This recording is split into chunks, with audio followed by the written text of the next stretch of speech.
Orang tua nggak boleh nikahin anaknya kalau si anak belum siap lahir dan batin.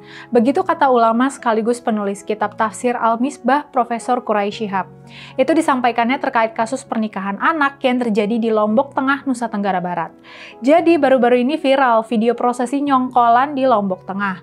Nyongkolan itu tradisi arak-arakan pengantin dalam prosesi pernikahan suku Sasak. Masalahnya, pengantin perempuannya berumur 15 tahun dan masih SMP.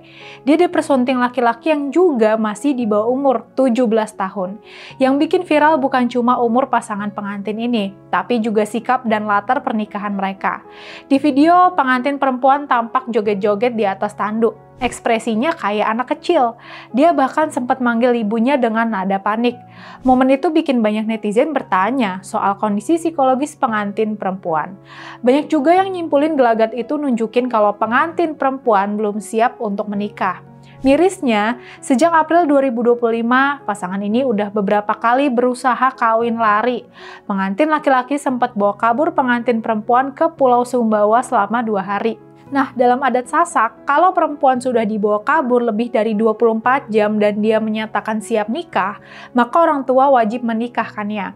Tujuannya biar nggak jadi bahan omongan alias fitnah.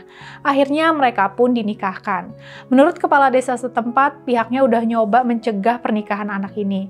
Pihak desa bahkan minta keluarga nggak usah bikin nyongkolan. Tapi anehnya keluarga tetap ngotot. Setelah nikah, pasangan pernikahan anak ini tinggal bareng sang nenek. Kondisi ekonomi mereka pun terbatas karena pengantin laki-laki hanya bekerja membantu pamannya mencari barang bekas. Kasus ini direspon Lembaga Perlindungan Anak Kota Mataram.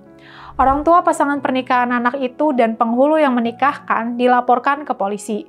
Soalnya, pernikahan anak di bawah umur itu masuk kategori pidana di Indonesia. Ketua LPA Joko Jumadi bilang, semua pihak yang memfasilitasi pernikahan ini harus ikut bertanggung jawab.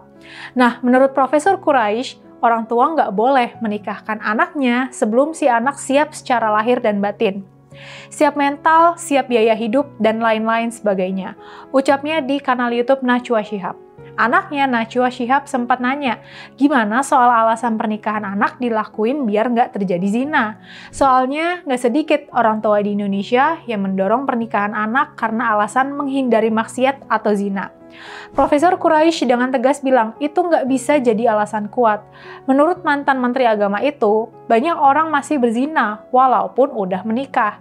Yang menghindarkan orang dari perzinahan itu adalah pendidikan yang benar yang menjadikan dia sadar bahwa perzinahan itu adalah buruk, katanya. Profesor Quraisy juga tekanin soal dampak negatif dari pernikahan anak. Mulai dari pendidikan si anak yang nggak berlanjut, kecukupan ekonomi selama pernikahan, sampai keturunannya kelak yang lahir dari orang tua yang belum siap secara mental dan fisik. Pandangan Profesor Quraisy ini penting banget. Nggak jarang kasus pernikahan di bawah umur terjadi karena dorongan faktor agama. Seolah agama membenarkan dan mengizinkan pernikahan di bawah umur. Hingga akhirnya pernikahan di bawah umur jadi budaya tersendiri.